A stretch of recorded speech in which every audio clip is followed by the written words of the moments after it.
So despite promising myself that I wouldn't buy a Switch on Black Friday, here I am. Tried to get hold of one of these bundles from Amazon over the weekend, and I believe they sold out their entire stock in something like 81 seconds. So I took a walk down the local high street. They had one Odyssey bundle left, and they gave me quite a good price on it, so quite a happy bunny at the moment. This is something that I've been holding out for, really. This is the first time in like 12 years, I think, that I didn't buy a console on day one. Normally I pre-order these things and I'm there waving my credit card, as soon as they launch. But with the Switch, I was a bit hesitant at first, and the launch titles, even though it was a strong launch lineup, the likes of Breath of the Wild and Mario Kart 8, I already had them for the Wii U, so I didn't really feel like trading up at that point. I think Breath of the Wild is an amazing swan song for the Wii U, so I'm just going to enjoy that for as long as I can. But with a Mario title coming out, I thought I can't let that one pass me by. So even though this bundle is quite a bit more expensive than the stock bundle, the stock console, I thought I may as well jump on. I love the deep red on those Joy-Cons there. So overall, yeah, very happy with this purchase. I think that despite a few concerns I had earlier in the year when this launched, the fact that this console's been out now a good 8-9 months, it's just gone from strength to strength. It's so popular. I haven't heard any negative stuff about it whatsoever.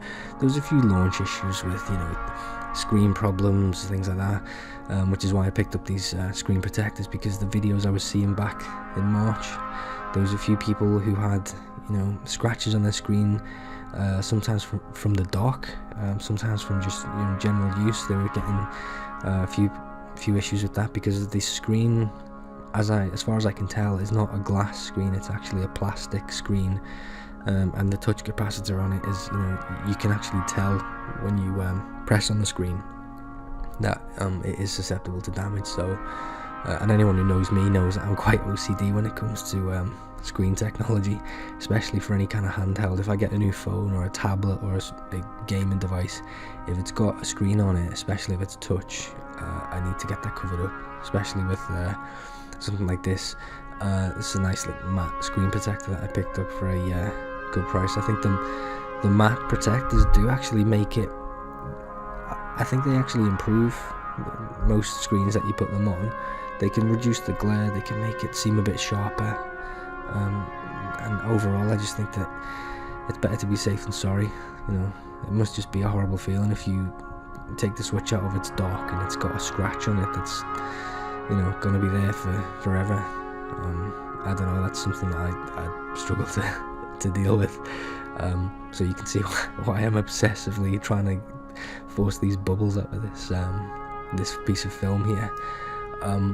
But yeah, I think that when you buy a Switch, one piece of advice I would give is, when you're buying the Switch, pick up the likes of these accessories and peripherals at the time, because you will need them straight away. This isn't something you want to sort of buy a couple of weeks down the line. You need to put these protectors on straight away as soon as you get the device. So if you're buying it even as a gift for someone else, maybe consider getting that as a bundle. If you've got kids, or if you're buying it for your partner or what have you, it does make all the difference.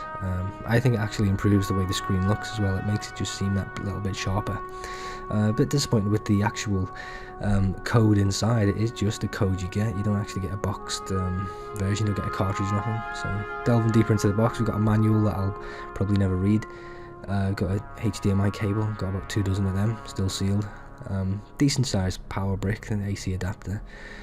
Probably buy it. It's USB Type C, so it's not proprietary.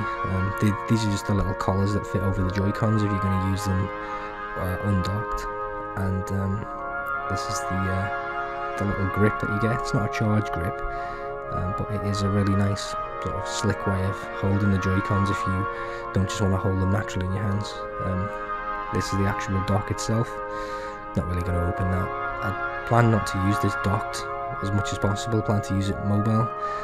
With this device that I picked up as well, this is the Hori kickstand. This is like officially licensed by Nintendo, and this is just like sort of an upgrade to the basic kickstand that comes with the console, because I think that you know, the kickstand that you get with it,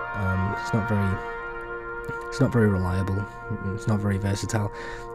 You can vary the angles and the height of the screen using that official Hori one. So more than happy. And you can also charge the device as well when it's sitting on that stand. So packs away, it's like stores down to nothing. You can throw it in the bag with the device, and you can sort of keep that with it at all times. Just work my way through the orientation screens, and here just tells you how to mount the Joy-Cons to the system. They make a nice satisfying click when they connect.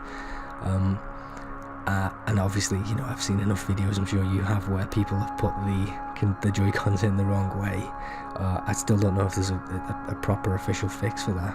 You just have to brute force them out, I think.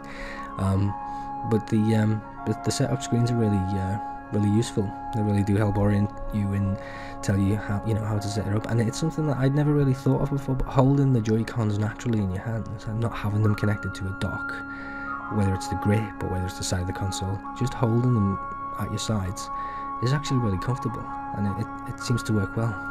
And later on, when I was playing Mario Odyssey, it does actually encourage you to hold them in your hands as you would hold, you know, motion controls for the Wii, or you know, the controls for the Oculus Touch or the HTC Vive or something. You just hold them naturally because they've got motion controls in them, as well as analog capabilities on the direction arrows, and you've got a few shoulder buttons there and, you know, extra functions. So yeah, I mean, I'm pleasantly surprised at just how comfortable it is to use. I was just literally standing at my kitchen counter exploring the eShop. That's another benefit of being late to the party, jumping on the bandwagon now. The eShop is stocked. It's chock-a-block full of really high quality AAA titles, not just AAA, but really great indie games like Stardew Valley. Really great, all types of genres basically.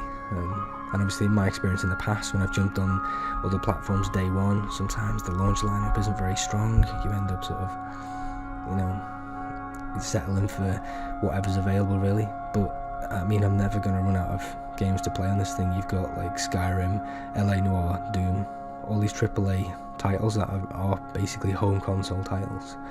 And obviously Mario Odyssey is going to keep me busy for quite some time. But aside from that, the other title that sort of caught my eye was Farming Simulator. Now you may scoff and think, oh my god, what are you talking about? It's the most boring game ever. It is actually probably one of the deepest games you can play. I mean, it is a true simulator, and it's the PC port, so it's not the versions that, you know, I've played Farming Simulator on the 3DS and the Vita over the years, and they are the pocket versions. This is the full official version that you would get on the PC. So it is really, really deep, really open, and I actually think I'm going to make some videos on it, to be honest, because I think that, you know, the kind of gameplay that you see in trailers and stuff, it doesn't always show you exactly what you can do. So I think I might be actually streaming some content of that, or maybe just making some videos, some tutorials, because I think if you dive into this game, you can lose yourself. I can happily spend hours just, you know, wasting time basically in these things. They are a massive time sponge. I also noticed as well when I was just checking out the eShop that Xenoblade Chronicles 2 is due to launch in the next couple of days. Played Xenoblade Chronicles on the Wii, and then I've got Xenoblade Chronicles X on the Wii U, so I'm not sure which it's a sequel to. I think it's the first one, but that launches on the 1st of December, so probably be checking that. I was trying to get a physical release, but it's looking like it's a no-go. I'll probably just download the digital version, which again is not a problem because the Switch doesn't use proprietary storage like the Vita does. It uses standard micro SD, so get some good deals on Amazon for SD cards, and expanded the memory on it quite a lot. 32 gig onboard storage, and I believe 6 gig is taken up with the operating system, so plenty of storage to be getting along with at the moment. I've loaded up Mario Odyssey, Farming Simulator, Stardew Valley, and a couple of demos, but I was just interested in seeing how the docking function worked, so I took the device upstairs, plugged it into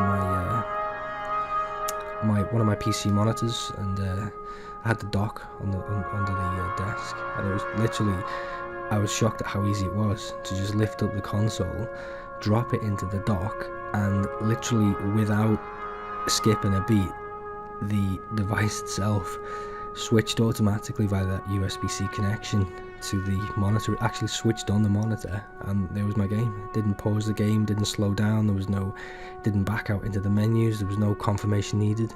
It just, it just works flawless. And it's the same with undocking. You just lift the device out and you're good to go. Anyway, that's it for me. I'm really happy that I've got the Switch, and I'm looking forward to what Nintendo can achieve with this. I hope you get hold of one if you want one. But in the meantime, thanks for watching. If you like this video, leave a like. If you like this kind of content, please subscribe, and thanks for your time.